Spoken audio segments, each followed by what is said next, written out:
Ya, ahora sí.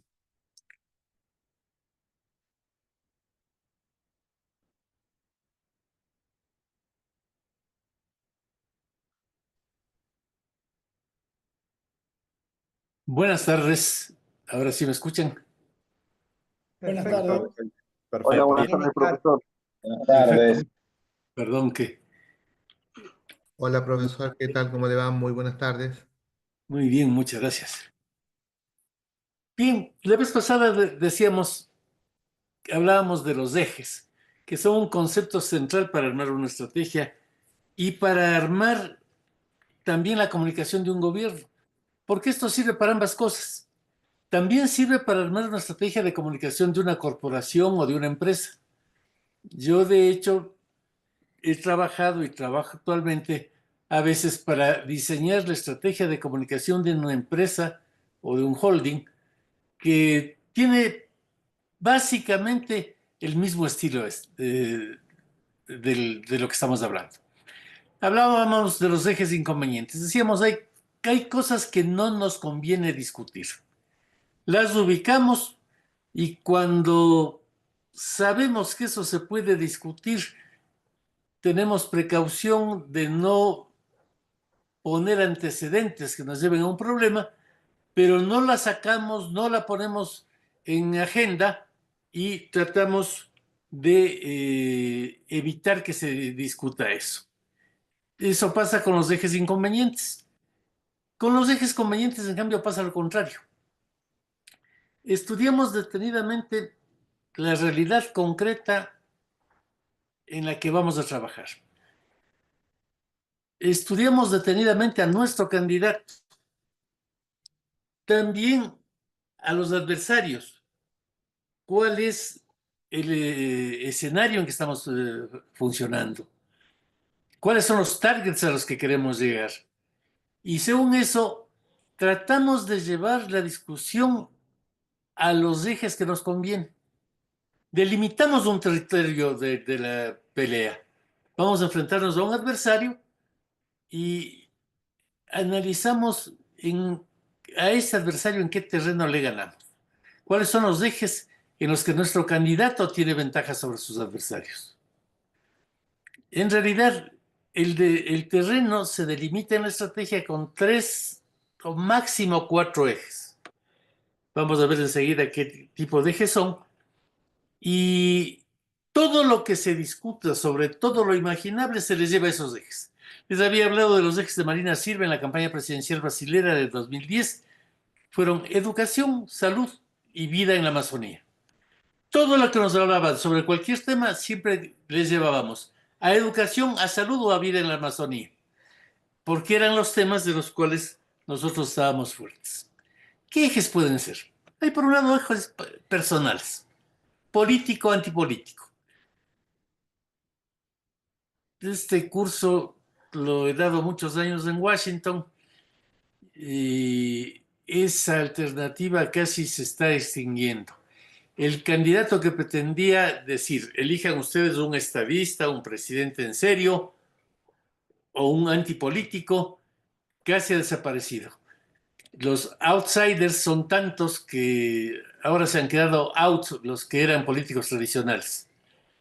Pero bueno, si es que usted estaba asesorando a Milei, era evidente que él era alguien que venía de fuera de la política, hablaba como no político, se comportaba como tal y le convenía ese eje en este momento en que en Argentina, cuando se dio la elección de Milei, alrededor de un 90% de las personas decían que están en contra de la política y de los políticos. Entonces, ese podía ser un eje suyo si es que estaba asesorando a Milei. No nos salgamos de esto. ¿Esto qué significa? Nos planteamos como antipolíticos y nunca nos comportamos como políticos. Nada de hacer manifestaciones, ni caravanas, ni cosas típicas de los políticos. Cuando he trabajado en algunos países viendo este eje, hemos visto varios videos de políticos de las elecciones anteriores para saber qué es lo que no tiene que hacer el candidato antipolítico. Nos enseñan los otros políticos. En el caso de Milei habría sido claro ese un eje. Puede haber el eje pragmático y eficiencia versus candidato ideológico. Ese fue el eje de Macri del 2005. No lo querían mucho, no era muy simpático, pero estaba claro que era eficiente, era pragmático, hacía las cosas bien cuando manejaba algo. Y entonces nuestra oposición con Elisa Carrión fue ese. Ella es ideológica, habla de ideologías y cosas. Nosotros vamos a hacer algo por Buenos Aires. Pragmatismo, ideología.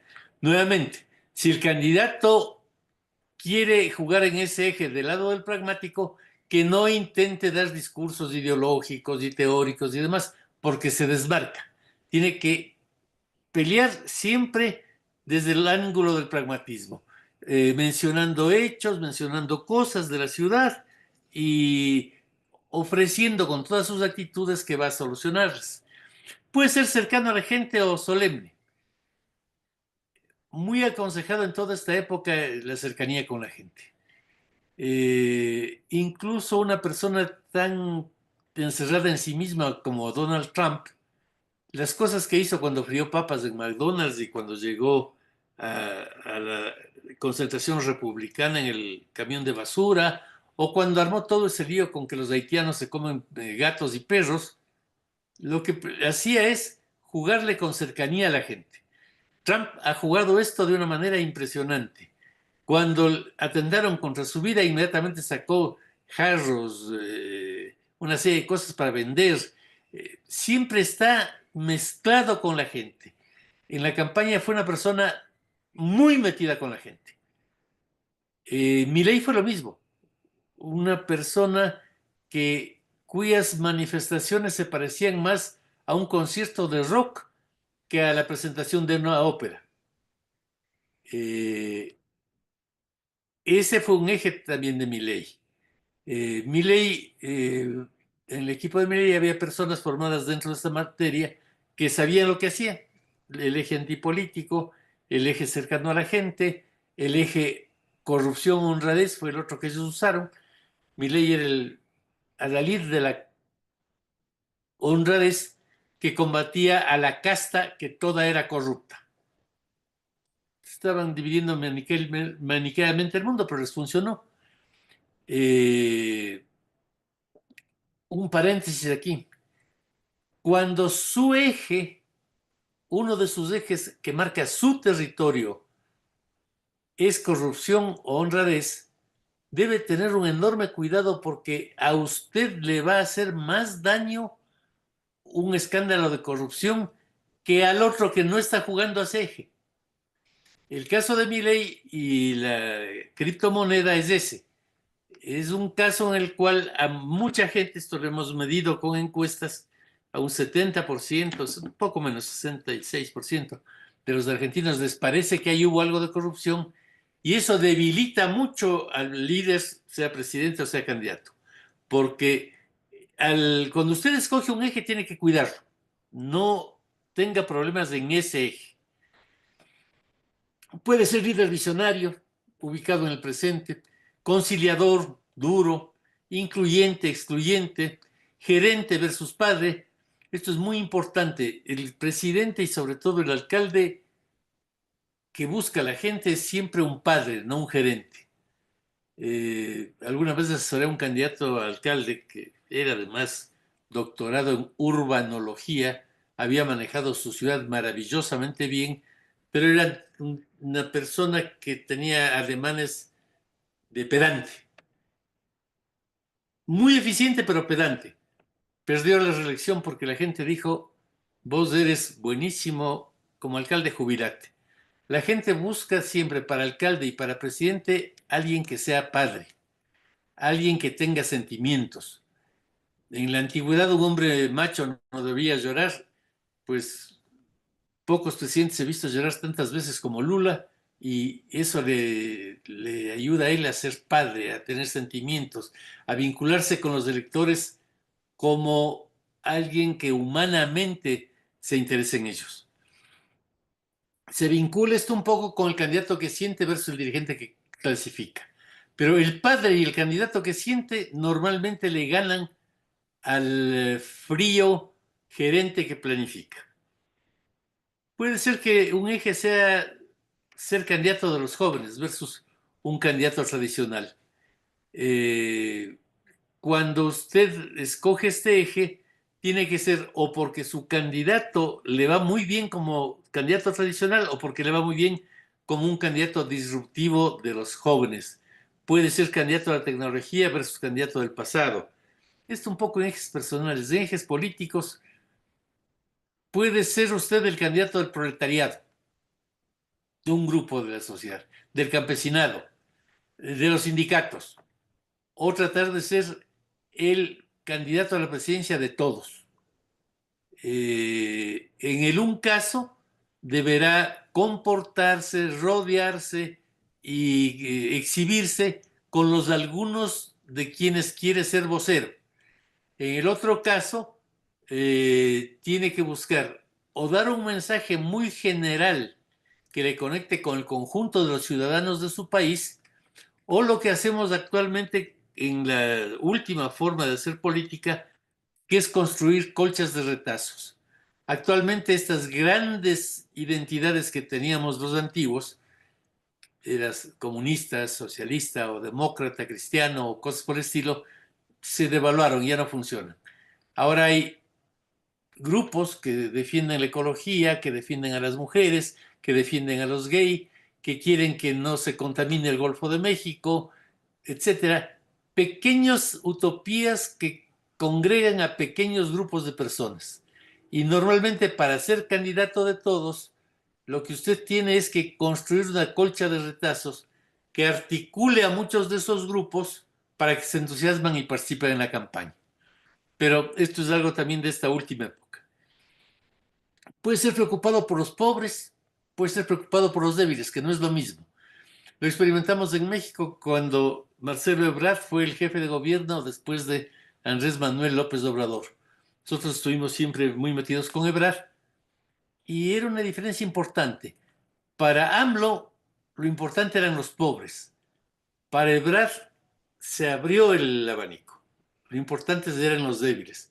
En la jefatura de gobierno de Ebrard, si usted llegaba a México, en el aeropuerto había una enorme cantidad de empleados que estaban en sillas de ruedas, porque el gobierno de Ebrard no solo protegía a los pobres, sino a los débiles. Y una persona con capacidades especiales es una persona débil. También había una serie de servicios. Si usted paseaba por el Paseo de la Reforma, había sitios en que le prestaban una silla de ruedas para que usted pueda llevar en ella a su abuelo, a un adulto mayor con el que estaba paseando, y luego la entregaba en otro sitio.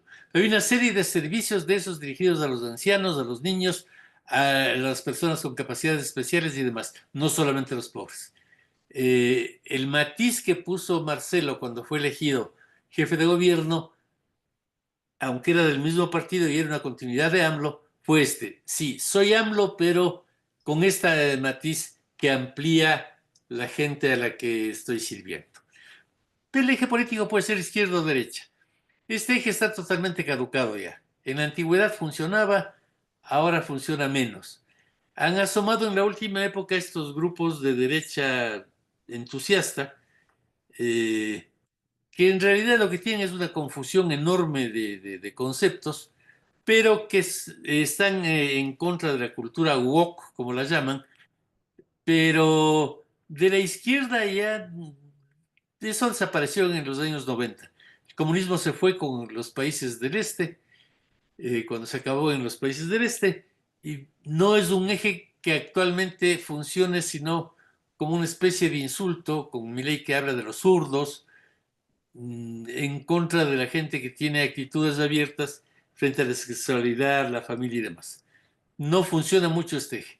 Hemos encuestado sobre si usted se cree de izquierda, de derecha o no le importa el tema.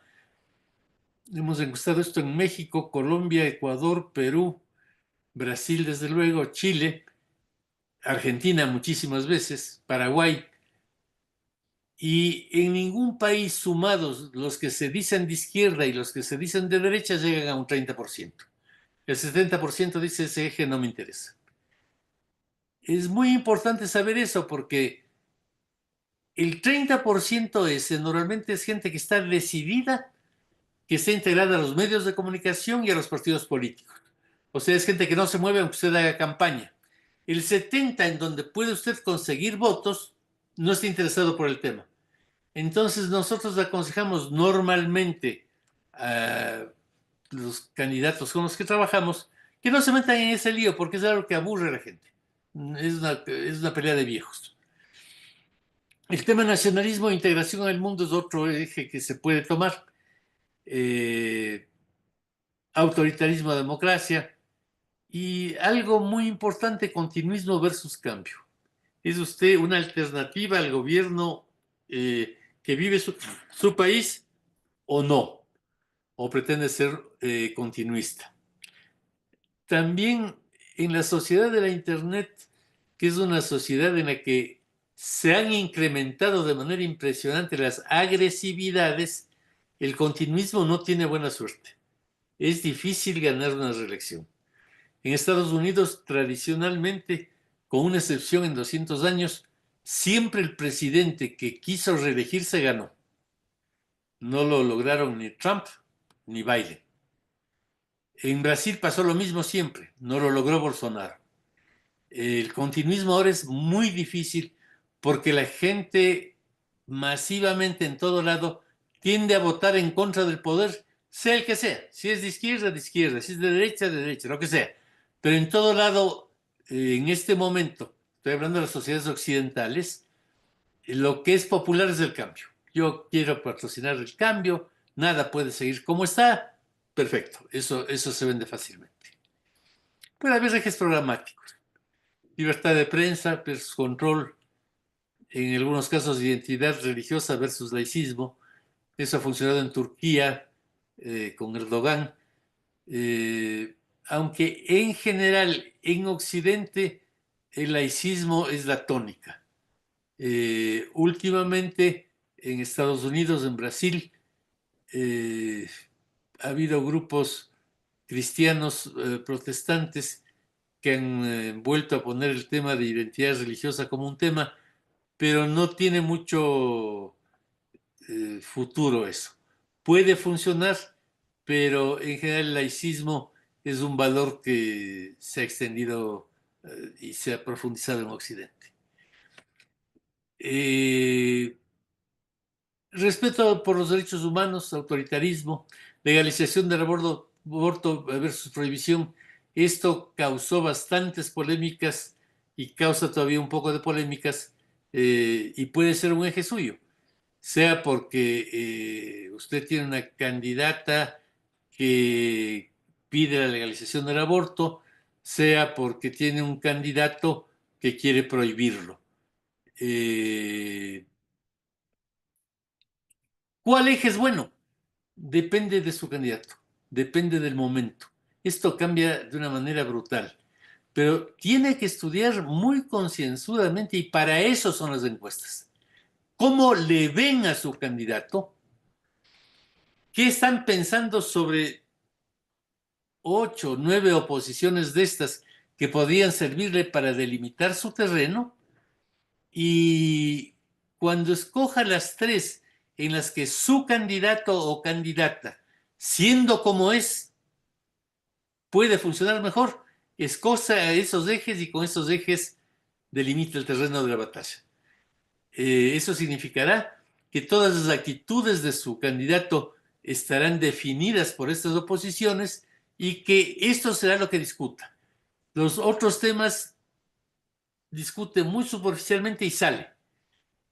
Una campaña ordenada no tiene más de 3, a lo mucho 4 ejes programáticos a los que deben confluir todos los temas que se discuten en la campaña. Bien, hemos visto cómo nos ve la gente, cómo les ve a nuestros adversarios, cuál es la coyuntura política, a qué targets podemos llegar. Y digo podemos porque a veces queremos y no podemos. Con el PRO durante muchos años quisimos llegar a los jóvenes y no podíamos. Cristina Fernández de Kirchner tenía un atractivo enorme para los jóvenes y con el PRO no pudimos entrar a los jóvenes. Sí quisimos, no pudimos. Milei ha entrado a los jóvenes directamente con mucha facilidad, porque es rupturista, tiene actitudes que le conectan con ese target. Pero bueno, tenemos los targets, sabemos cuál es nuestro terreno de la batalla, cuáles son los ejes. Recién en este momento podemos pensar en construir un mensaje. En las campañas desordenadas y en los gobiernos desordenados, normalmente empiezan por aquí. Esta es la terraza del edificio. Y no hay que construir la terraza antes de construir el primero, el segundo y el tercer piso. El mensaje se construye después de que usted sabe cómo le ven, qué quiere discutir, a qué targets quiere llegar y demás. Y dice, bueno, entonces voy a tener este mensaje. Al construir el mensaje, acordémonos de que tenemos distintas cosas en nuestra cabeza. Hay valores que son preferencias que tienen una justificación moral, racional o estética o ética. Todos tenemos esas preferencias, todos tenemos valores.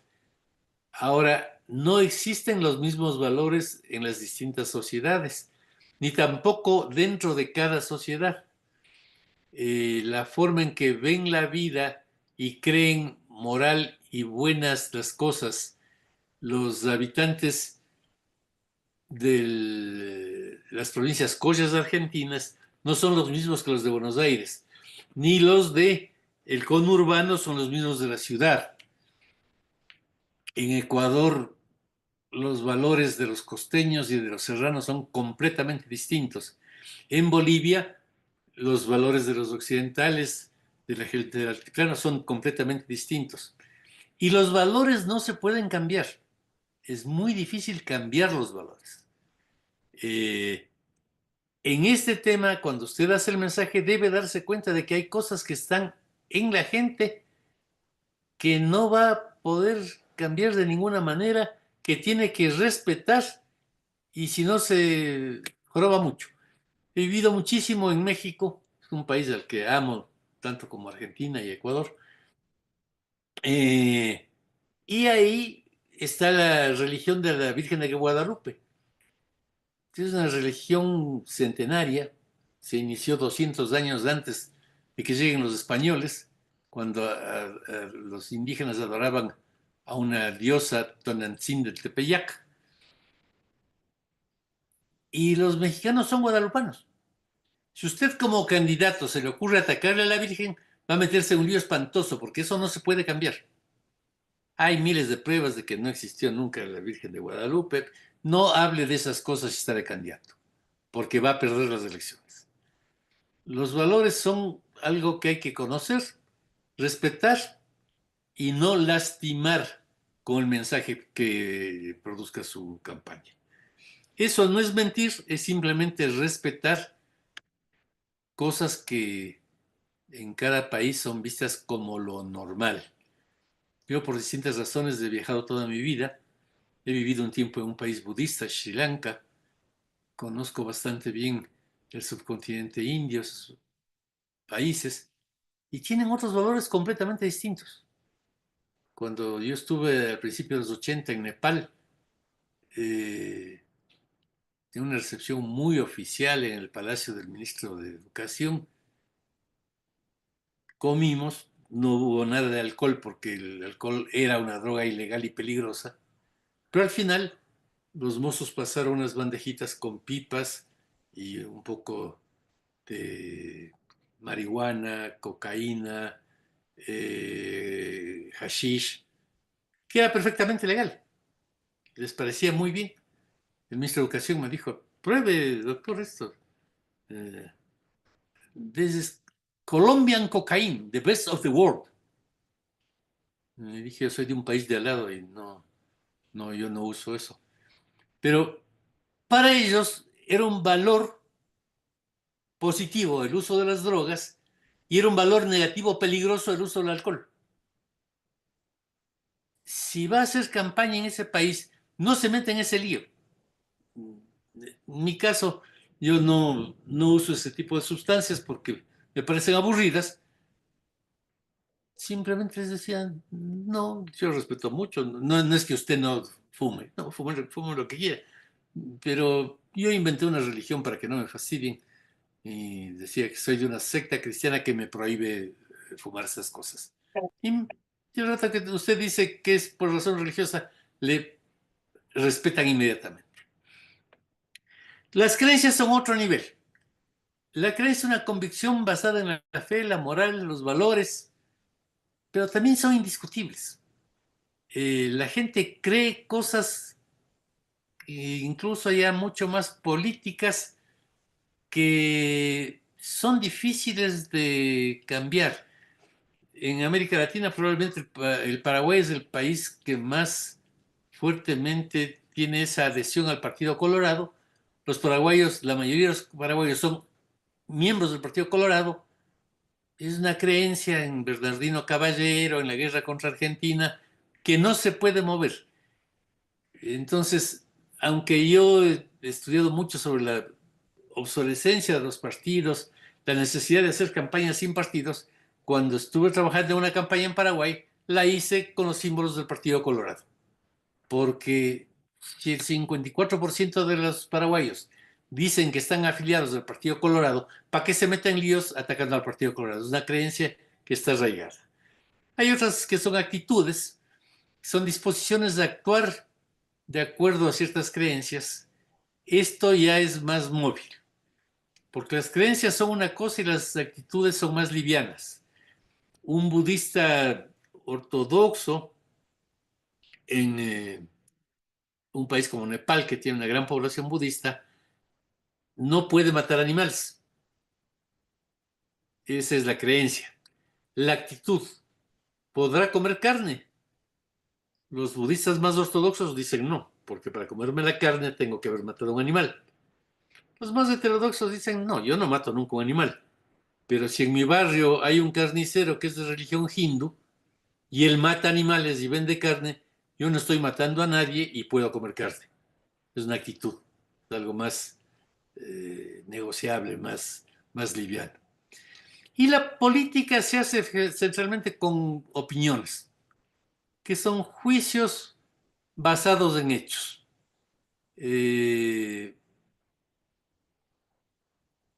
Una opinión es potencialmente variable, depende de cómo usted vea las cosas.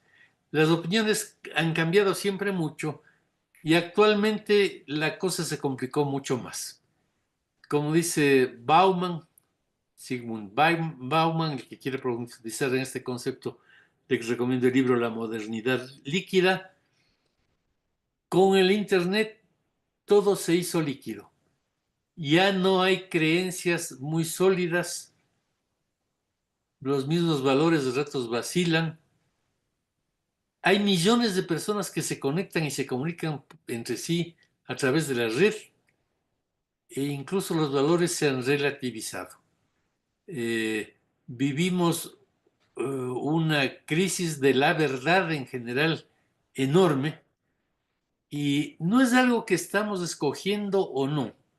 Así está el mundo y siendo como es el mundo, si usted quiere ganar las elecciones, tiene que saber que hay esa liquidez de la modernidad. Entonces, los principios se han vuelto bastante relativos. La gente en esta modernidad líquida de Bauman cambia todo con frecuencia. Cuando yo cumplí 15 años, mi padre me regaló una máquina de escribir Remington que debía durarme toda la vida. Una máquina carísima. Claro, cuando se fueron las computadoras, la máquina se fue al tacho de basura.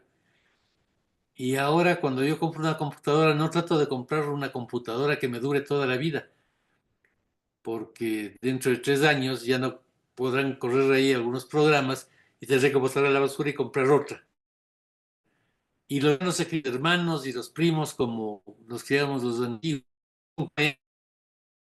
cambian, los se cambian de escuela, cambian totalmente.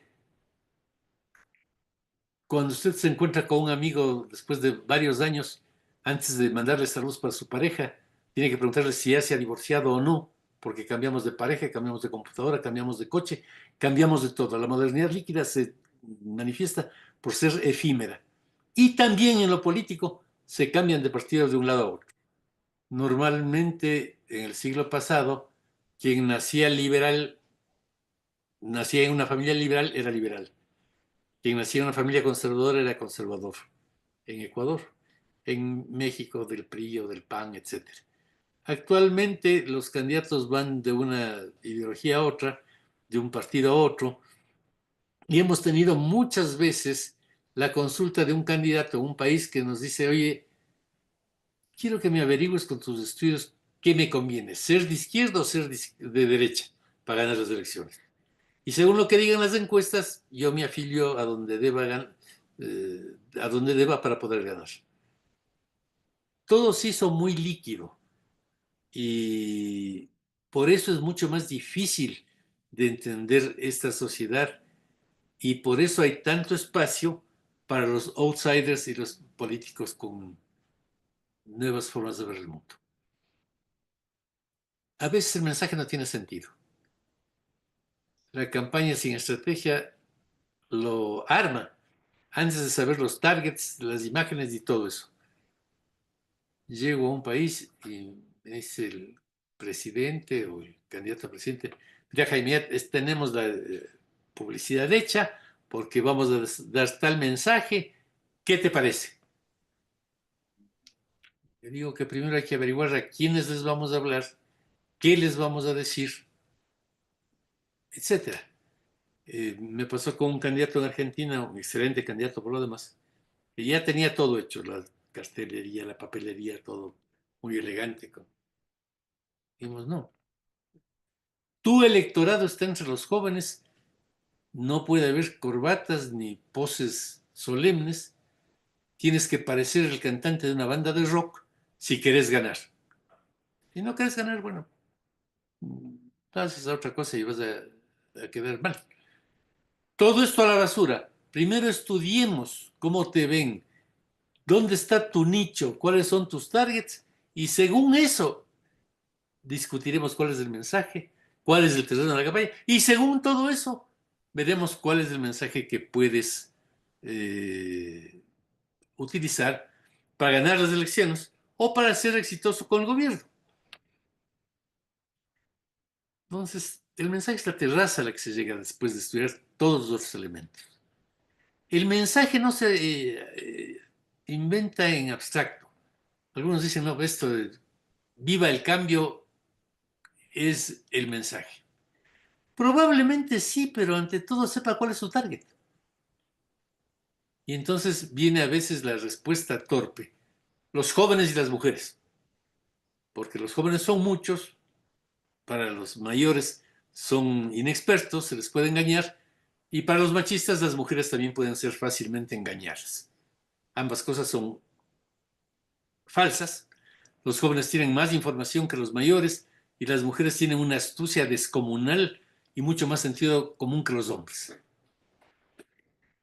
Ha habido campañas como la de Macri en el 2005, en la que el target eran los mayores de 45 años, porque era ahí donde podíamos sacar votos. La campaña se dirigió allá, pero usted no puede tener el mensaje antes de saber cuál es el target, porque siendo el target el de los mayores, el mensaje fue trabajo para las personas mayores.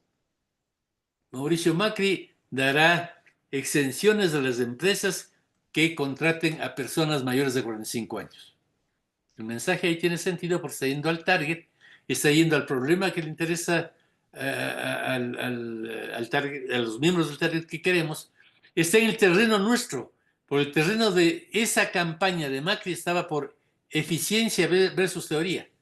Él era el personaje eficiente que podía dar trabajo a esas personas.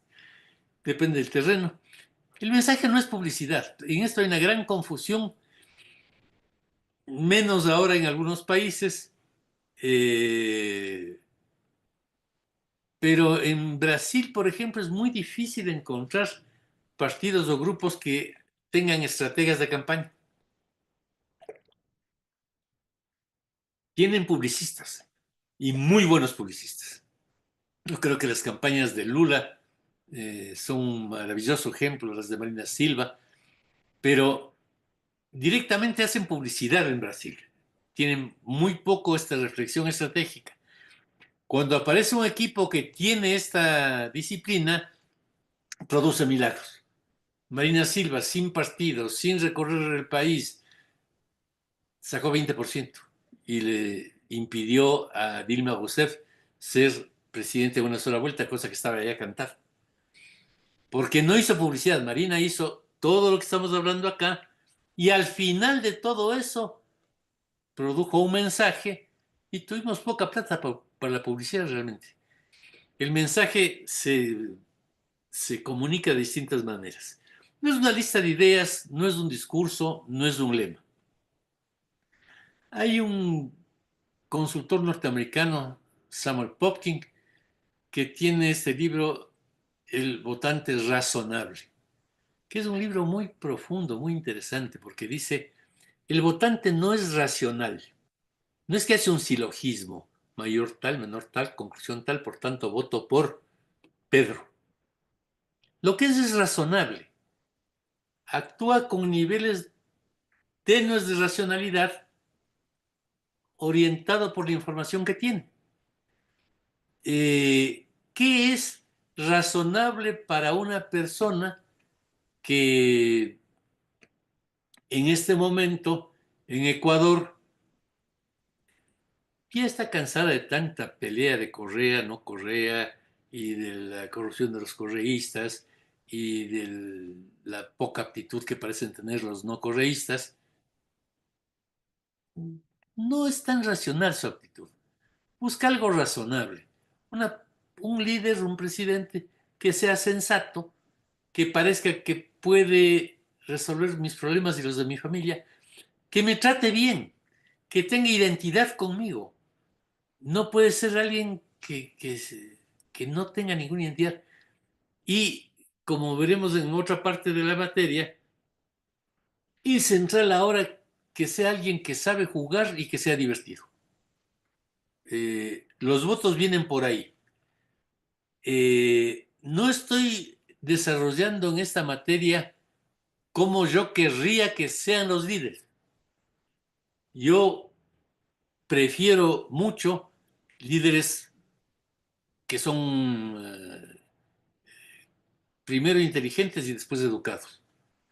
Tengo una enorme amistad y me llevo muy bien con Marcelo Ebrard, el actual ministro de Finanzas de México, que fue jefe de gobierno de la Ciudad de México. He trabajado muchos años con él, que es completamente de izquierda. Bueno, es un izquierdista europeo, pero es una persona con la que me encanta conversar porque tiene una cultura descomunal. Conoce de historia, de teología, de todo lo imaginable. Bueno, es una delicia conversar con él, como lo es con mi maestro Fernando Enrique Cardoso, de quien fui alumno en Chile, el expresidente brasilero, que es un genio absoluto. También con personas de mala imagen, pero geniales, como el presidente Salinas de Gortari en México. Tiene una pésima imagen, tal vez la peor imagen posible. Pero hablar con el presidente Salinas un día es tener un curso de posgrado. Sabe todo de todo. Además, es un tipo que ha estado en el poder. Entonces, las cosas que él te cuenta son lecciones maravillosas. Eh, en cada país hay varios personajes. La mayoría de los presentes son argentinos. Yo podría decirles que en Argentina he hablado con casi todos los presidentes, eh, e incluso con un presidente con poco prestigio de inteligente como Fernando de la Rúa, que era mi vecino de edificio, su departamento está al lado del mío en Recoleta. Conversé muchas veces y aprendí mucho. Un expresidente siempre tiene mucho que enseñarte. Tú no has sido presidente. Y cuando él contaba toda la crisis, cómo vino, etcétera, bueno, he aprendido como loco. En Argentina hay también, a pesar de todas las caricaturas, gente muy preparada en el peronismo, muy preparada. Carlos Corach. Yo creo que el proyecto de Mauricio Macri no habría existido sin la sabiduría de Carlos Grosso, tipo muy preparado, viajado, que siempre tiene algo importante que decir. Ninguno tiene toda la verdad, pero saben muchas cosas. Y con todas esas cosas uno se vuelve razonable porque dice, bueno, hay este punto de vista, hay este otro punto de vista. En la época en que tuve yo mucha cercanía con el presidente de la República Argentina, no dejé de reunirme con peronistas, con radicales, con sindicalistas, con personas absolutamente enemigas de Macri. Porque si tú te encierras solamente con la secta, terminas en problemas. Me da la impresión que el actual gobierno argentino está pasando por ese tipo de crisis. Muy encerrados de un grupo chiquito que tiene verdades absolutas y terminan convenciéndose de que lo que dicen ellos es lo único real porque no contactan con otros. Y hay que contactar con otros. Si quieren, como ejemplo máximo, cuando estábamos armando al principio el PRO en Buenos Aires, armábamos el mensaje. Tuvimos a dos personas que militaban ahí, a los que les llamaban Pato y Gato, a los que les dijimos, tipos jóvenes, ayúdennos a conseguir un grupo de unas 8 o 10 personas que estén completamente fuera de la política y de la sociedad en general, que estén un poco locos. Normalmente son personas dedicadas al arte, normalmente usan bastantes estimulantes. Quiero que se reúnan y hagan propuestas políticas. Y de esas propuestas políticas nos vamos a nutrir para ver qué hacemos de novedoso con el PRO y con la candidatura de Macri. Resultó sensacional. Claro, cada 10 ideas que producía ese grupo, 8 eran absolutamente disparatadas porque estaban completamente locos, pero había 2 interesantes. Entonces, incluso la gente más loca puede producir algo interesante que le haga razonable. Yo tengo una deformación profesional y es que tiendo a ser racional por haber dedicado buena parte de mi vida a estudiar la filosofía y filosofía escolástica. Pero lo razonable tiene más vida. Como dice Lao Tse en el Tao Te Ching, hay que ser como las ramas vivas de los árboles, que cuando viene el viento se mecen. Las ramas secas de los árboles, cuando viene el viento, se quiebran. Y es malo quebrarse. Yo trato siempre de ser una rama viva que escucha, que aprende, para ser razonable. El mensaje es todo lo que la campaña comunica. Todo. Con sus acciones y con sus omisiones. Con lo que dice y lo que deja de decir. El mensaje no es un conjunto de palabras. Si hemos escogido, les pongo ejemplos que la mayor parte de los presentes argentinos podrán haber presenciado. El eje cercanía, ser cercanos con la gente, compartir sus sentimientos, fue algo que se diseñó en el año 2005 y se conservó hasta el 2015 en que ganamos la presidencia de la República Argentina, 10 años. Para aquella cercanía importa todo lo que comunicamos con las acciones y con omisiones. Macri nunca apareció en una foto en una embajada. Casi nunca en un cóctel, en un hotel elegante, en un restaurante elegante. No hizo exhibición de riqueza. Era una persona que dialogaba. Fuimos caminando hacia eso dificultosamente al principio desde el 2005. Pero ese era un eje irrenunciable. A eso íbamos siempre. Rara vez le vieron ustedes a Macri con terno y corbata. Fundamentalmente cuando yo fui presidente vino el G20 y tuvo que estar con todos los presidentes importantes del mundo. Bueno, ya no había remedio. Y fíjense que eso nos costó mucho. Es una de las razones por las que perdimos la reelección. La gente vio un Macri que estaba con reyes, con presidentes, como era su deber, pero que le distanciaba. Pero el eje se comunica por acciones, por omisiones, por, por ese tipo de cosas, por actitudes.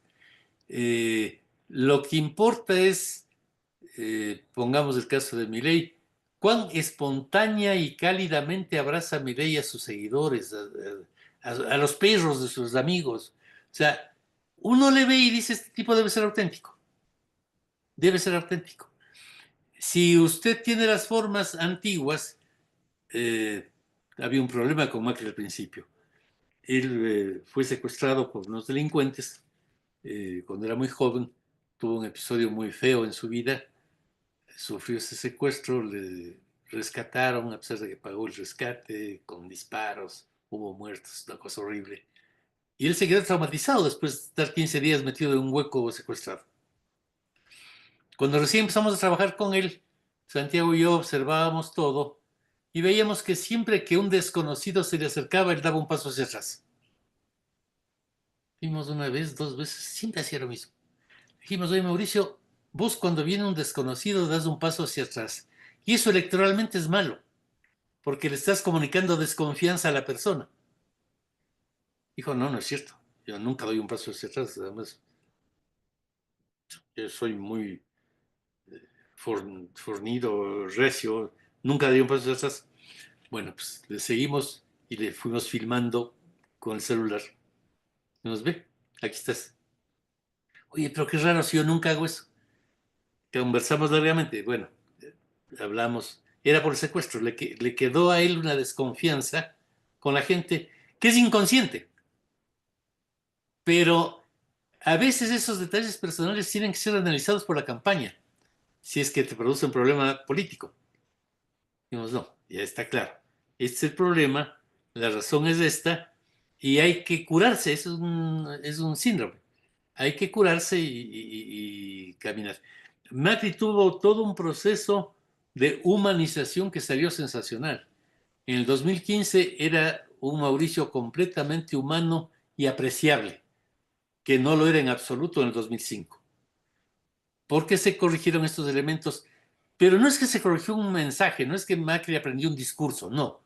Aprendió a comportarse de manera que sus imágenes comunicaban lo que pretendíamos. El mensaje hasta el siglo pasado estuvo constituido por definiciones ideológicas. Lo que importó hasta que se acabó el socialismo real era si vos eras de izquierda, eras de derecha, estabas con tal teoría, con tal otra teoría. Y de hecho, quienes nos iniciamos en política de jovencitos, asistíamos a seminarios sobre lo que fuera, marxismo, anarquismo, democracia cristiana, socialdemocracia, había institutos que daban cursos. Ahora es imposible conseguir a 10 pibes que quieran ir a un curso sobre el pensamiento de Bakunin. No, son idiotas. O de Mounier, o de Maritain, o de Marx. Eso ya se acabó. Las definiciones ideológicas ya no funcionan y hemos llegado a una etapa en que el mensaje es mucho más difícil que el antiguo. Antes vos decías, soy proletario, soy de izquierda, perfecto. Y llegabas al 2 o 3% que llega el polo obrero en la República Argentina. Ahora hay que aprender, y ese es un elemento central para el candidato debe saber que él debe aprender, no es él el dueño de la verdad que va a predicar la verdad. No, tiene que aprender el cómo se comunican los electores, sus estilos de comunicación, para poder transmitir un conjunto de percepciones, no de palabras, percepciones que tengan coherencia. En esta transición en la que estamos entre la política antigua y la nueva política, algunos creen que con las encuestas pueden encontrar los temas importantes de los que debe hablar la campaña. Nosotros todo el tiempo estamos trabajando en la práctica, hacemos encuestas en todos los países. Y si me decís, bueno, hagamos ahora una encuesta, una campaña en Dominicana, en donde nunca hice una campaña. Hagamos una encuesta para saber cuáles son los problemas más importantes. Yo te digo, perfecto, ya tengo la respuesta. Seguridad, inflación, falta de trabajo. Porque esos son los problemas que están en todo el mundo. Hagas la encuesta en donde hagas, esos son los problemas que asoman en la encuesta. Y por eso la encuesta no sirve para detectar cuál es el principal problema del que debes hablar en tu campaña. No sirve para eso. Es algo bastante más complejo.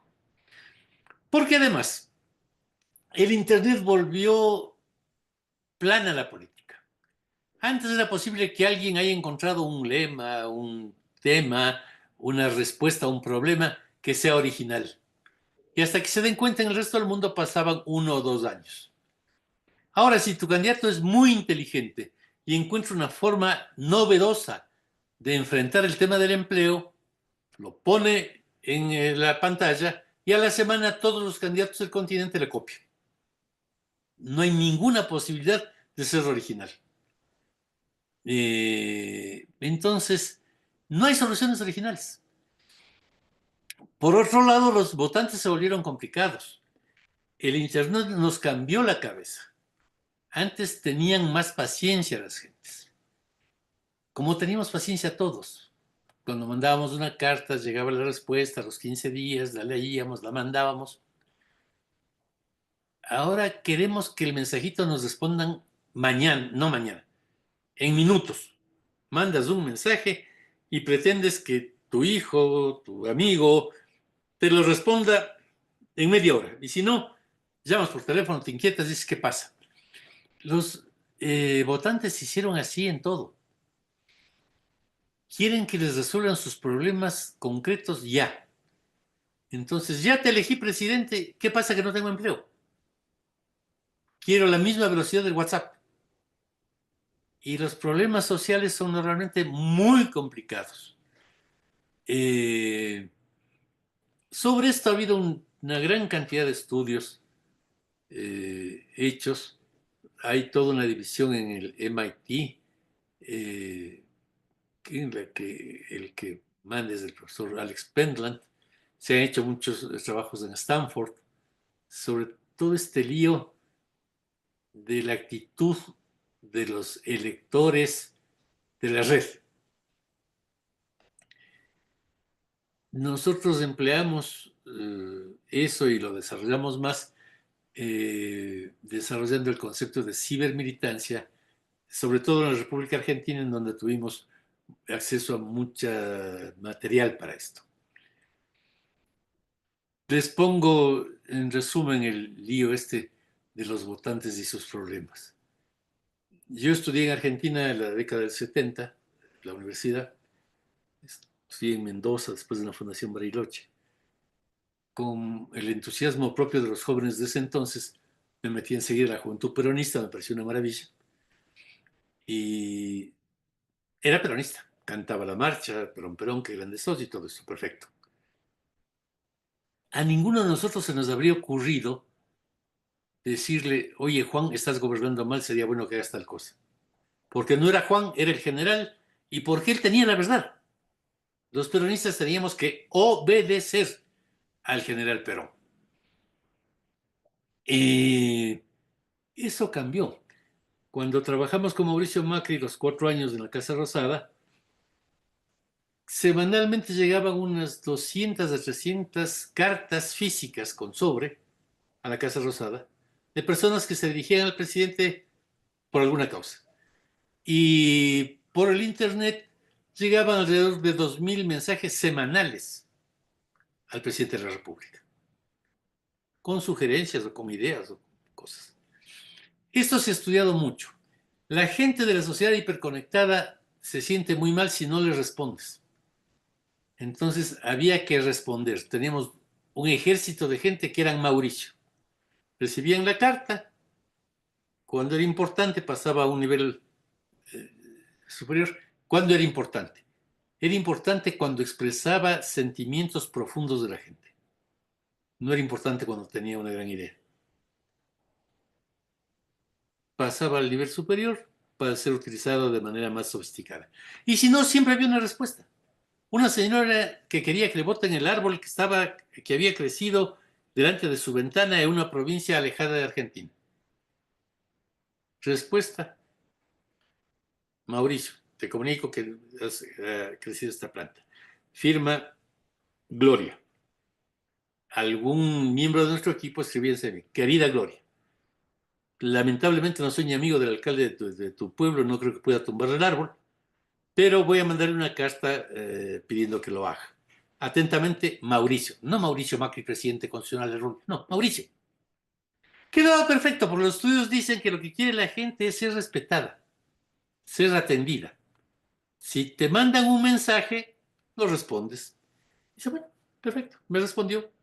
No sirvió para nada, el árbol sigue ahí, pero esto me sirve para hacer algo que en Argentina hay este término inusual en otros países, son cholulos. La señora esa sale feliz con su carta y les enseña a sus hijos, a sus parientes. Vean, me escribió Mauricio y me dice, me trata de vos y firma Mauricio. Y el árbol, ¿qué se va a acuerdo del árbol? Pero esto está precioso. No es algo que pasa en un sitio. Así somos los personajes del Internet. Estadísticamente, yo estudio mucho esto porque me interesa comprender cómo vive la gente. Estadísticamente, todos los años hay cientos de personas que se mueren por tomarse una selfie. Se ponen en un sitio peligrosísimo, se toman la selfie, se mueren. Pero la selfie es un valor social actualmente.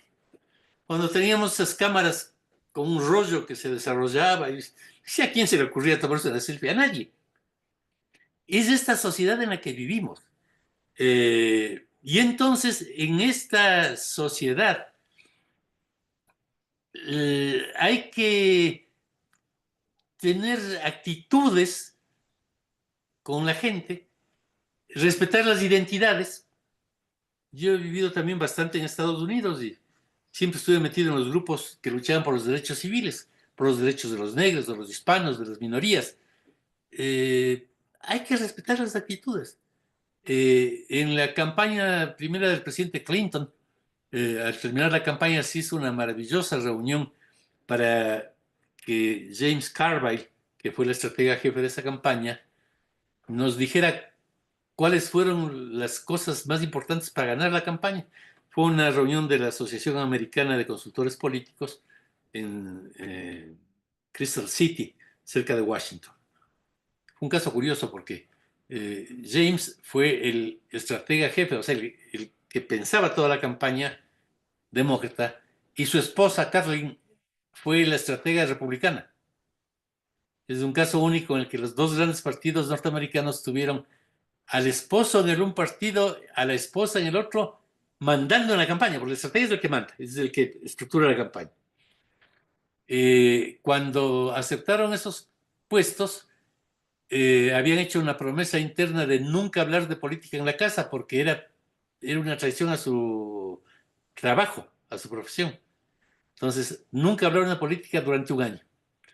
Y a la Asociación Americana de Consultores Políticos le ofrecieron que el día en que el presidente Clinton jure su cargo, en Estados Unidos se llama inaugurar, se inaugure, ellos irían a la asociación durante un día para explicar y explicarse mutuamente por primera vez qué habían hecho en la campaña. Una reunión absolutamente maravillosa, en que James explicaba lo que hacía como demócrata y ella como republicana, y encontraban las equivocaciones que habían tenido. Fue lindo. Pero ahí los demócratas dieron un gran giro a las campañas electorales por las identidades. Se hizo una exposición hermosa de las 90 campañas que realizaron. Campañas es mensajes de radio, de televisión y mucho correo, porque en ese tiempo no había un internet desarrollado. Había la campaña para los negros de Nueva York, que tenía una estética, un idioma, una forma de ser, respetando su identidad. La campaña para los homosexuales, que fueron otro de los 80 targets que la campaña nacional demócrata pensó que eran los importantes. Pero todas esas campañas eran ante todo de identidades. No eran los latinos, no. Unos latinos son los chicanos mexicanos que tienen una forma de ver el mundo. Otra campaña son los cubanos de Florida, que tienen otra forma de ver el mundo. Para cada target había una campaña distinta, y Clinton, que era una persona por la cual nadie apostaba 10 centavos, y venía de ser gobernador de un estado chiquito y sin importancia, fue presidente de la Unión Americana. El tema de ellos fue, ante todo, respetar identidades y hacer una campaña afectiva, que se vea que el candidato era una buena persona. El mensaje depende de la actitud del candidato. El candidato tiene que comunicar credibilidad ante todo. Si le creen, usted ya dio un gran salto. Si no le creen, su mensaje va a rebotar. Porque en Argentina ha habido un caso, cuyo nombre no quiero mencionar porque además es mi amigo, de un candidato que tiene imagen de mentir siempre. Es muy inteligente, muy preparado. Pero como el 90% de la gente cree que miente siempre, lo que él dice rebota. Puede ser muy inteligente, pero dice, otra vez, y está mintiendo. Como él enfrentó a Macri en una de las elecciones, estudiamos a fondo su caso con seguidores de él, que decían, yo a este candidato lo banco a muerte, voto por él, hago propaganda. Pero en los focos decían, pero algo tiene bajo la manga, no me cierra, algo oculta siempre. Esto tenía que ver con actitudes, con su movimiento de ojos, con su sonrisa, con su movimiento de manos, con lo que llamamos técnicamente parasignals. No ha logrado curarse de eso. Ese candidato, que es mi amigo, le dije yo más de una vez, hay que hacerse un tratamiento para eso. Un experto, yo puedo darme cuenta de que tienes el problema. Yo soy un médico clínico, que me doy cuenta de que tienes un lío. Pero ya para curarte no tengo yo el expertise. Un gran amigo mío, Roger DeVries, un gran consultor norteamericano, era especialista en esto. Y él decía, no, a ver, usted el problema que tiene es que respira mal, respira antes de hora, en fin. Pero la credibilidad se logra comunicándose de manera creíble. Lo perfecto en credibilidad es la autenticidad. Cuando un candidato se ve auténtico, bueno, perfecto. El caso de Milei actualmente en Argentina, hasta la criptomoneda era ese. Tenía una enorme credibilidad por su autenticidad. Cuando un candidato exacerba esto de la autenticidad, puede incluso hacer después cualquier cosa y decir cualquier cosa. Porque algunas cosas de las que dijo Milei imprudentemente al empezar su gobierno, la gente decía, sí, claro, es una tontera, pero qué auténtico que es, fíjate lo que dices tonteras. Resulta un mérito decir tonteras. Credibilidad es la base de la campaña. Si además de credibilidad tiene confianza, tiene mucho avanzado para poder transmitir el mensaje. El respeto es un valor que antes era importante, ahora poco. Ahora, más bien la gente al orador serio que está en un púlpito y demás no le cree. La credibilidad tiene que ver más con estarse con la gente, con expresar sentimientos, con compartir sentimientos, y la confianza con no mentir, con no estar envuelto en corruptelas. Tomemos en cuenta para esto que el lenguaje corporal es más importante que todo lo que usted dice. El cómo comunica, el mensaje es del 80% de lo que comunica. El cómo comunica. El qué comunica es solamente el 20%. Esta es la pelea que tenemos feroz con nuestros candidatos cuando hay un debate. El candidato siempre dice, no, es que yo voy a refutar y voy a decir que el Producto Interno Bruto pasó ni sé qué, y que el Banco Mundial, y que cuando se desarrolló ni sé qué. Hermano, todo lo que digas, suponte que todo lo que dices te sale bien. Tienes un 20% de triunfo en el debate. El 80% es cómo llegas vestido. Es un candidato el que llega apuesto con corbata de tal, y otro el que llega vestido informal. Y eso tampoco tiene normas. Si pongo un ejemplo de este domingo, les conté la vez pasada que estaba ayudando al presidente actual que busca la reelección en Ecuador a preparar su debate.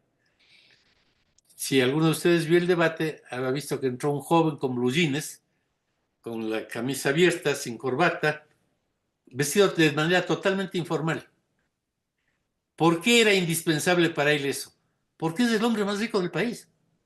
Él es el hombre más rico del país. Es una persona recontra preparada, tiene un posgrado hecho en George Washington, en Harvard, en Kellogg's. Es un tipo de la clase alta. Bueno, de la punta de la clase alta.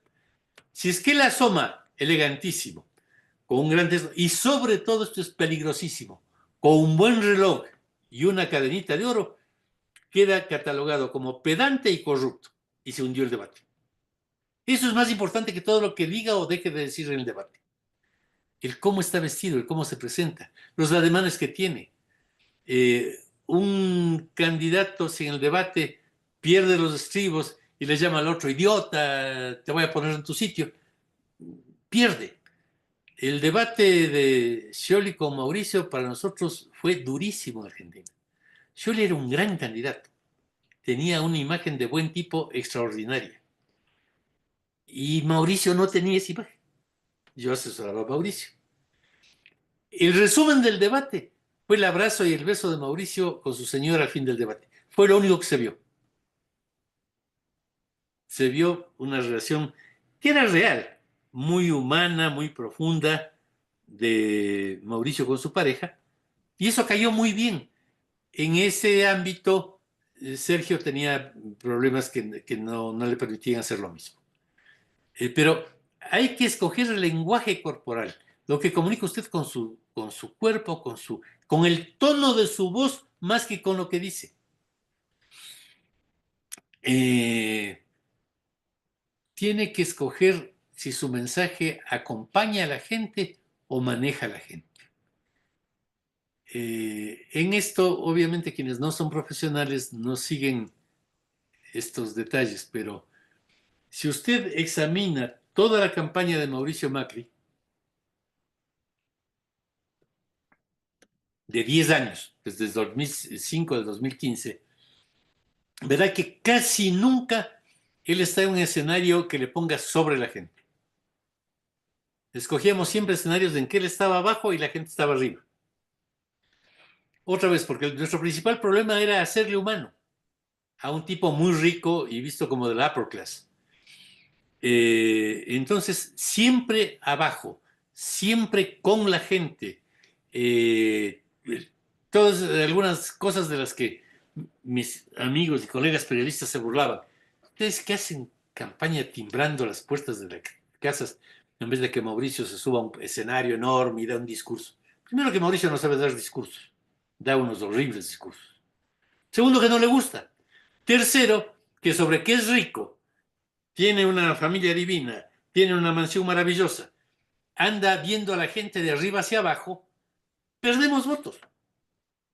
Él tenía que estar timbrando la puerta para que salga una señora y la trate de tú a tú, de igual a igual, porque eso era lo que necesitábamos como mensaje. El mensaje no era lo que le decía Mauricio a la gente.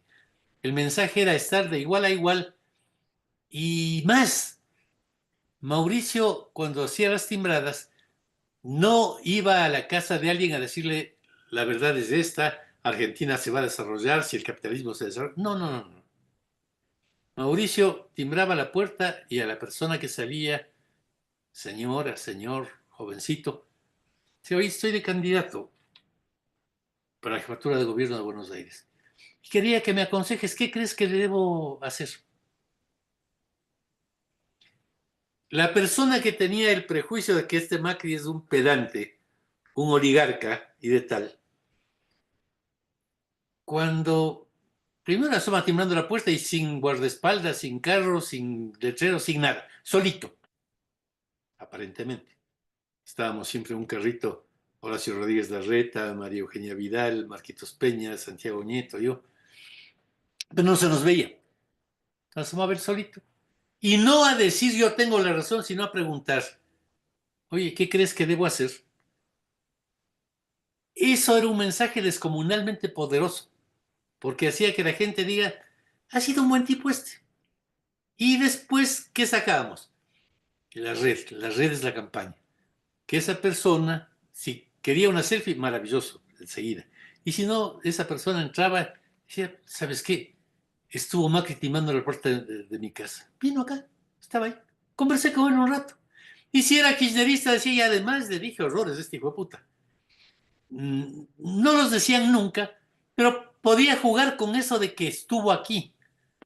Y con eso logramos ganar primero la jefatura de gobierno de la ciudad de Buenos Aires, habiendo empezado con 65% de negativas duras. El 65% de los porteños odiaba a Macri y el 70% adoraba a Cristina. Así empezamos la etapa esa, hasta la jefatura de gobierno entre 2005 y 2007.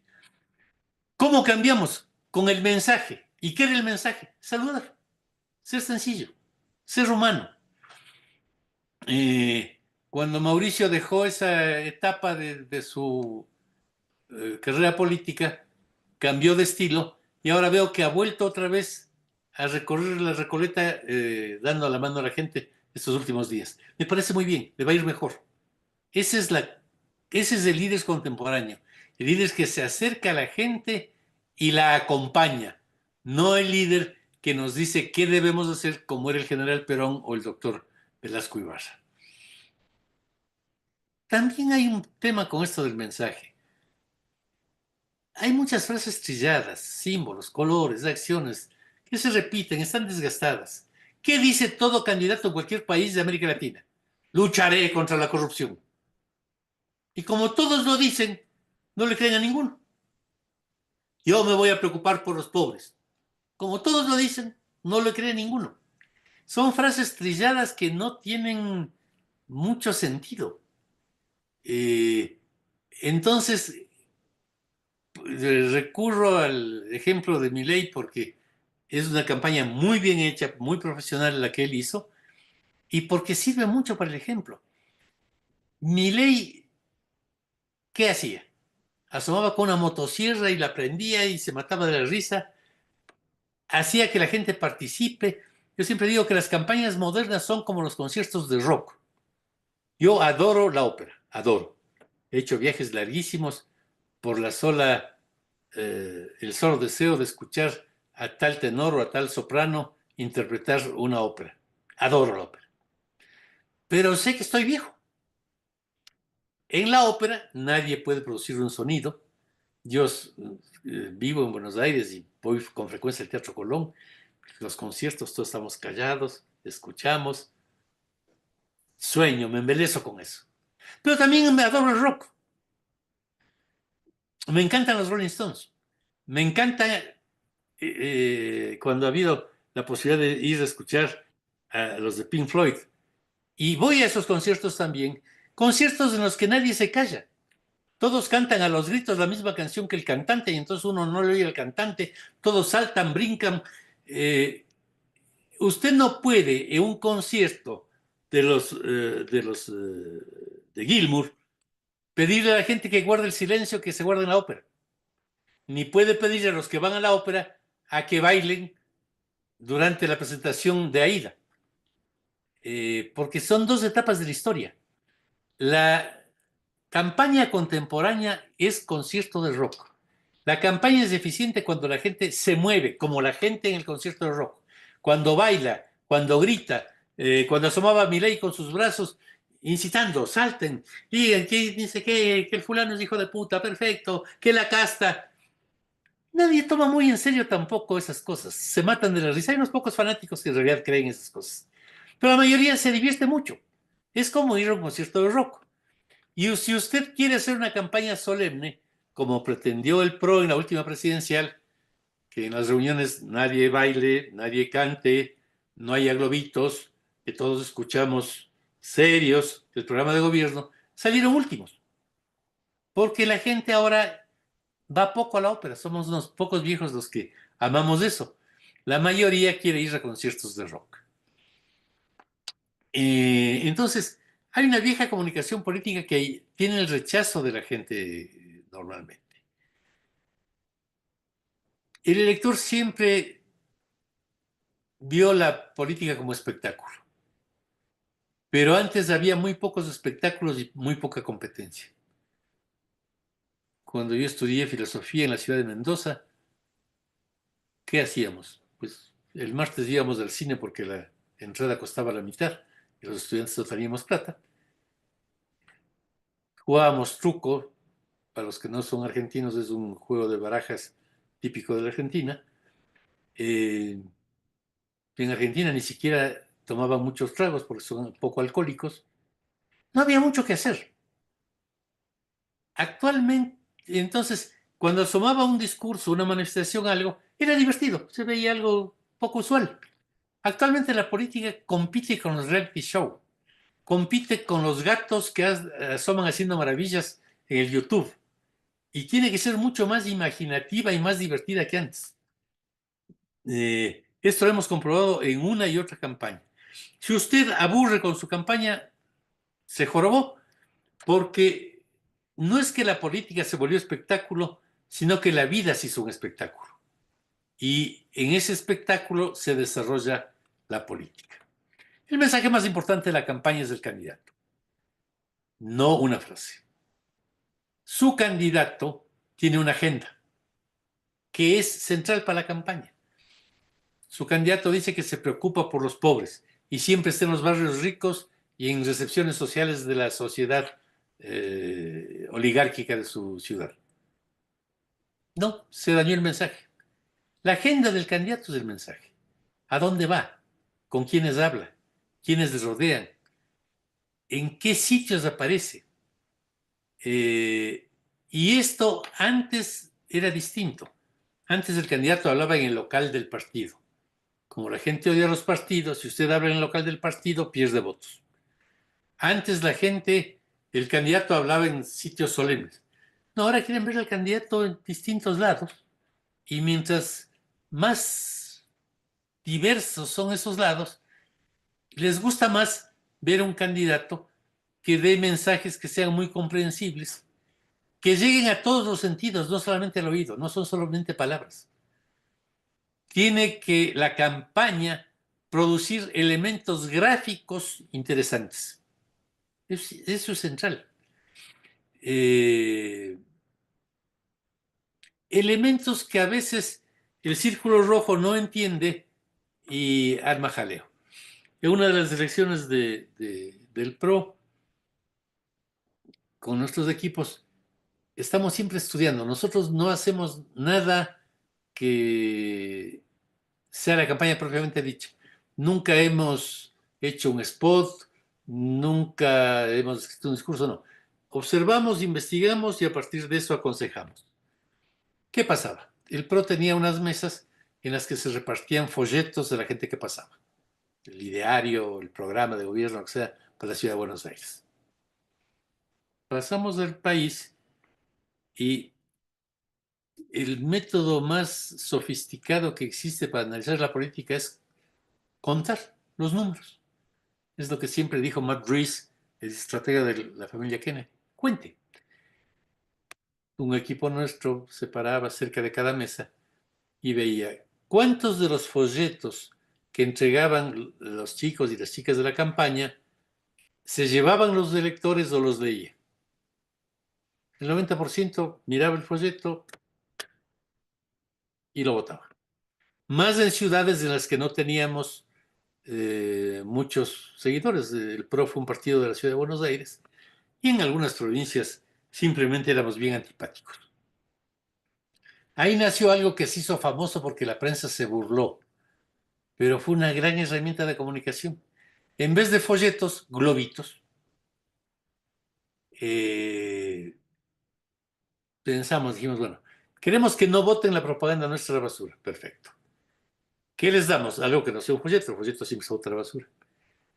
Repartamos globitos, pero globitos que no tengan un solo color, que no sean vistos como folletos del PRO, que no tengan un mensaje. Fíjense, el mensaje no debía tener mensaje. No debía decir Macri, no debía decir nada. Globitos de todos los colores. Pasa un niño y le da un globito. Pasa otro niño y le da otro globito. Al rato, usted tenía una ciudad adversa a Macri, inundada de niños con globitos. El papá no le quitaba el globito al niño porque no tenía propaganda política. Sí. ¿Cómo le quito al niño un globito que le gusta y que no dice nada? Pero toda la gente que ya sabía que estábamos repartiendo globitos, veía la ciudad inundada de globitos y por tanto de propaganda de Macri que no se podía romper. Les doy esto como un ejemplo. La prensa se burló mucho de esto. A mí me sacaron caricaturas diciendo, Durán Barba reparte globitos en vez de ideas.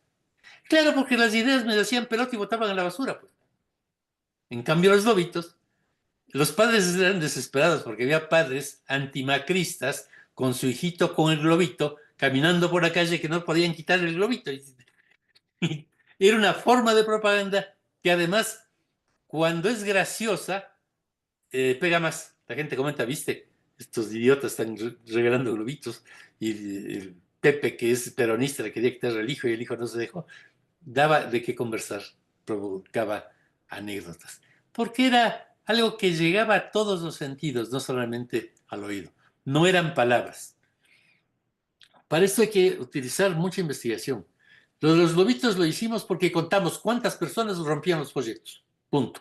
Todo el mundo, no todo el mundo, por el 70% rompían los folletos. Démosles algo que no puedan romper.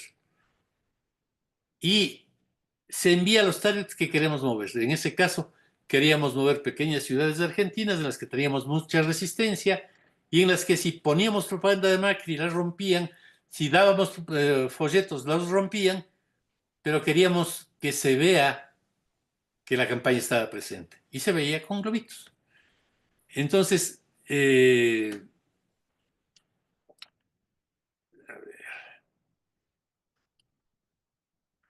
demos una última idea sobre el mensaje.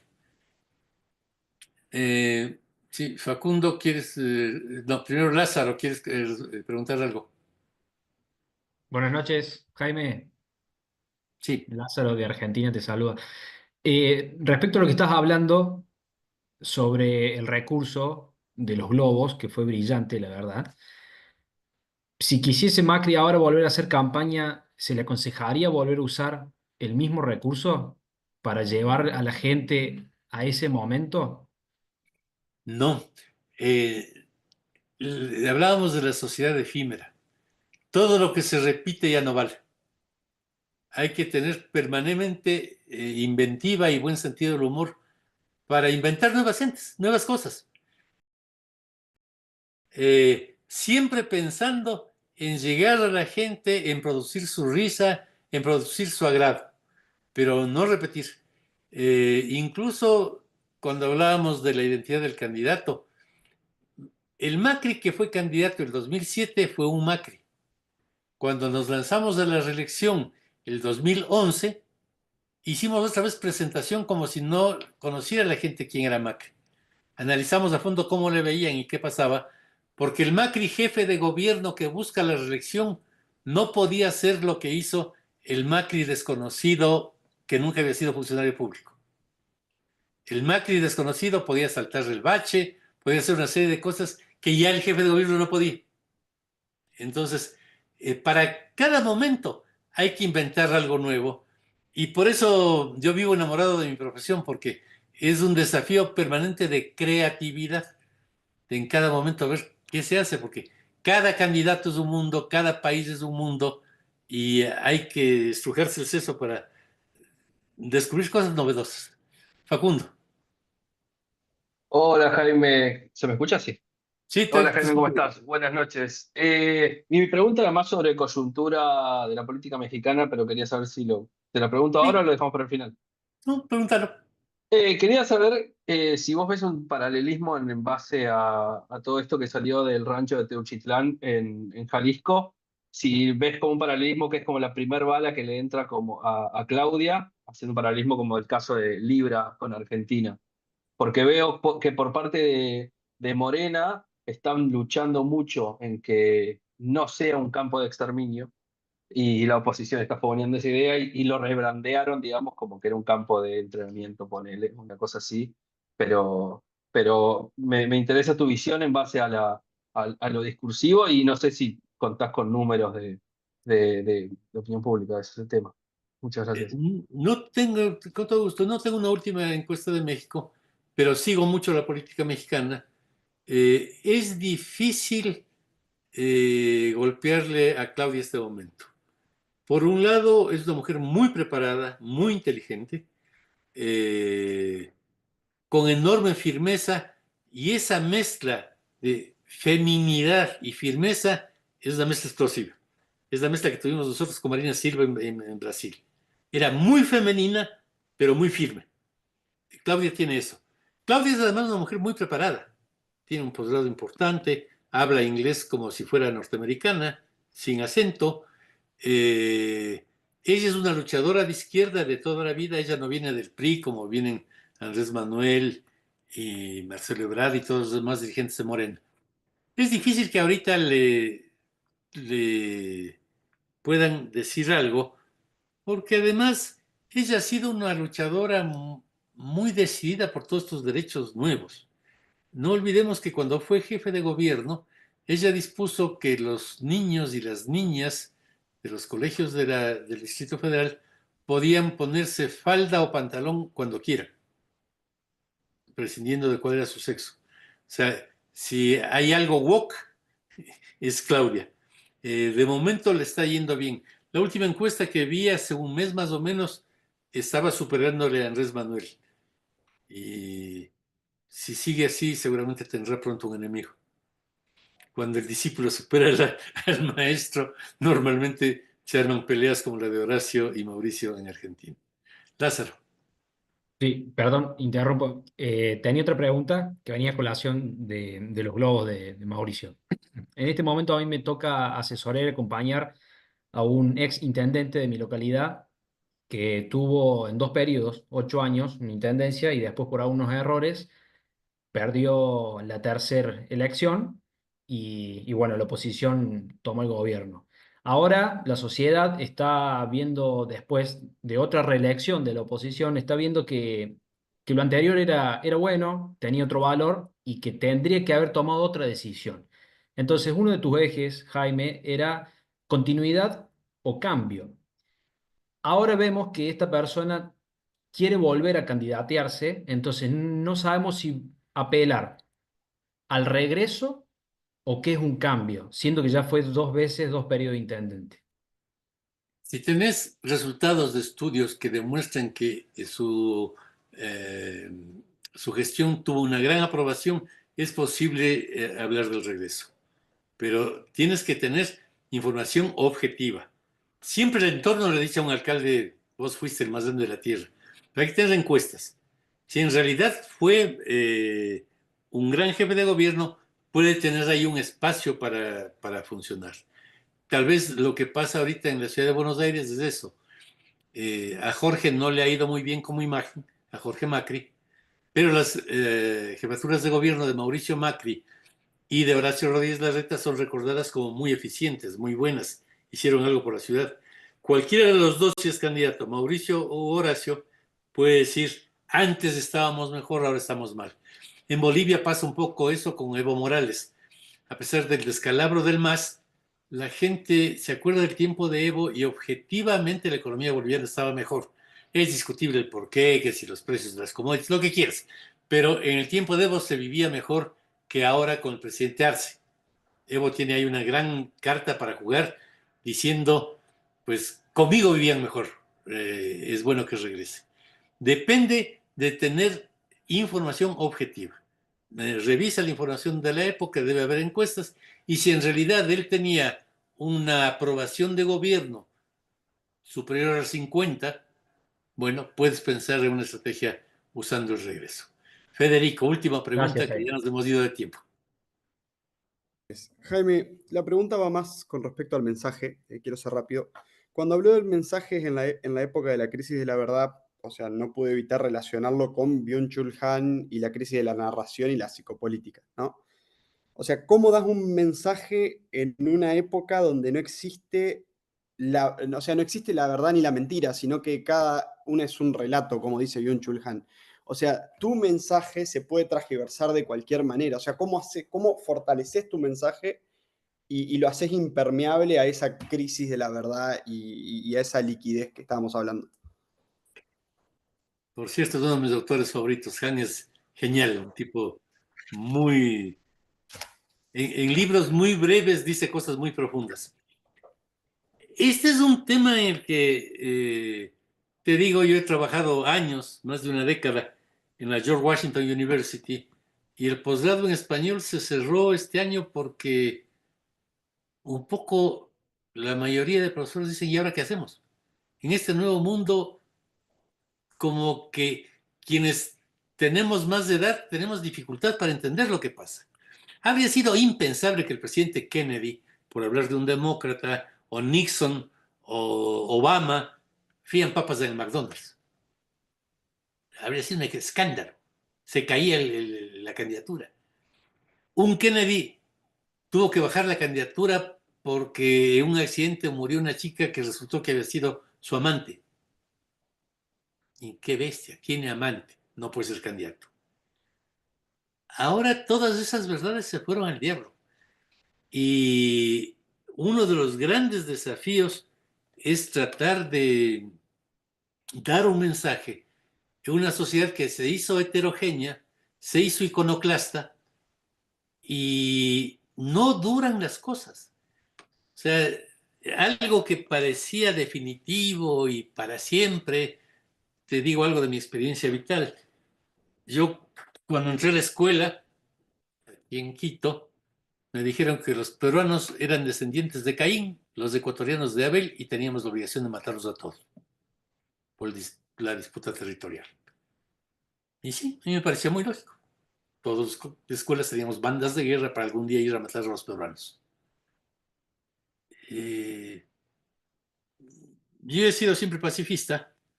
Conocí Perú y me encantó. América Latina es una maravilla. Perú es un país maravilloso, Bolivia es maravillosa, Paraguay también. Me pareció idiota esto del asunto.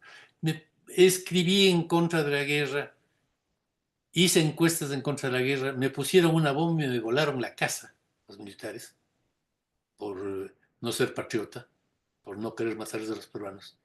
Y era una tontería, el ejército peruano era 10 veces más grande que el ecuatoriano. Los peruanos estaban en posesión de esas tierras desde la colonia. No había ninguna posibilidad de hacer nada. Era una mera declaración lírica que producía muchos muertos, porque de rato en rato se chocaban las tropas, muertos. Pero parecía que eso era eterno. Tuve la suerte de que cuando ganó Maguade en el 98, me ofreció ser jefe de gabinete para dedicarme a buscar la paz con el Perú definitivamente. Y para vender eso en el Congreso ecuatoriano, porque nadie quería. Me dediqué a eso, tuve la suerte de que me fue bien. Firmamos la paz final después de 200 años de guerra.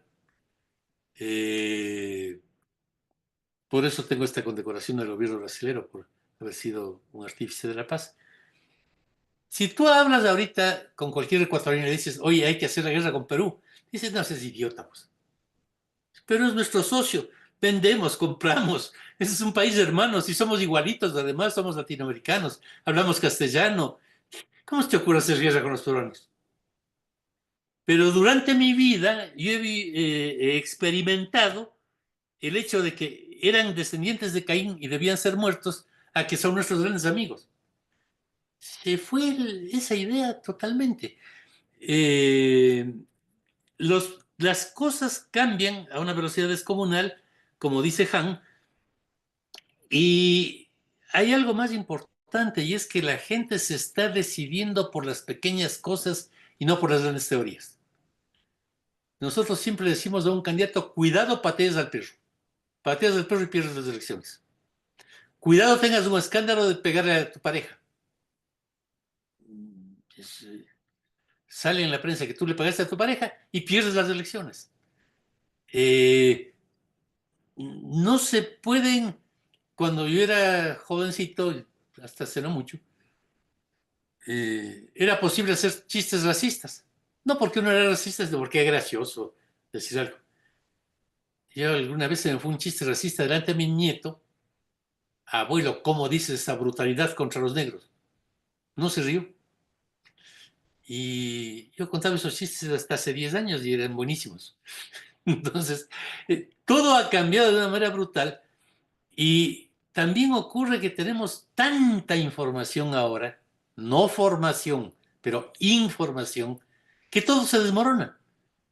Entonces, quienes tenían una idea sobre cómo era el cosmos y sobre la centralidad de la Tierra y la creación, están en problemas cuando todos los días este maravilloso observatorio astronómico que es el Webb descubre algo nuevo y estamos viendo ahora cosas que están en el límite del universo. Yo todos los días me levanto a ver qué ha descubierto el Webb, qué está pasando con la astronomía, qué síntomas hay de vida en un planeta que está en Alfa Centauro. Pero cuando yo era chico lo más que podía tener era un libro de astronomía que vendían en la librería que había sido traducido de otro que salió en inglés 20 años atrás. Entonces, tenemos tal inundación de información. También mucha información falsa, porque la red está llena de mentiras también, que las verdades se hicieron muy relativas y los informantes se hicieron relativos. Antes creíamos que el superior, esto es, papá, el cura, el maestro, el doctor, eran sabios a los que yo debía obedecer. Ahora no, ahora yo digo cualquier cosa, mi nieto agarra el teléfono y dice, no, abuelito, estás equivocado, el Google dice que no es así. Entonces, todo el ordenamiento de la sociedad vertical se fue al diablo. Se fue al diablo. Ya no hay autoridades irreemplazables.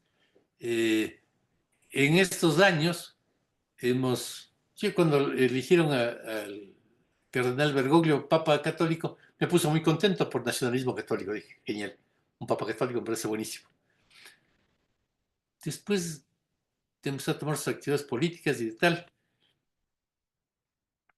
¿Qué ocurre? Encuestamos en todos estos países buena imagen o mala imagen de personajes nacionales y también ahora estamos encuestando a Trump, por ejemplo. ¿Usted qué opina del presidente norteamericano Donald Trump? Está en una impopularidad en América Latina, pero brutal. Todo el mundo dice que es un hijo de su madre. Pero el Papa siempre tuvo entre 80 y 90 de agrada. ¿Usted qué opina de Juan Pablo II, que es el más popular de todos? Tenía una cara de santo impresionante. ¿Qué opina de Juan Pablo II? Maravilloso tipo, el 90%. Para mi despecho nacionalista, Bergoglio, que es un papa latinoamericano, tiene cifras negativas en casi todos los países de América, incluida Argentina. Hay más gente que le ve mal que gente que le ve bien. Y sobre todo en México, que es el país que más católicos tiene en el mundo. Porque los católicos mexicanos son bien conservadores en su teología. Y el Papa Bergoglio ha sido entre liberal en teología y medio de izquierda en política. Eso a los católicos mexicanos les irrita. Y entonces es un papa latinoamericano muy poco popular en Latinoamérica. Son cosas medio absurdas que no era de pensar antes, pero que en esta sociedad de la posverdad son posibles y que tienes que tomar en cuenta cuando haces política, porque si crees que las cosas siguen siendo como hace años, vas a perder no solo la campaña, sino también la cabeza. Bueno, amigos, muchísimas gracias por haber compartido. Nos hemos ido de tiempo, pero es siempre un agrado estar con ustedes. Nos vemos el próximo miércoles. Gracias. Muchas gracias, Jaime. Gracias, Jaime, Jaime. nos vemos. Gracias. Fantástico. Gracias, Jaime. Yes.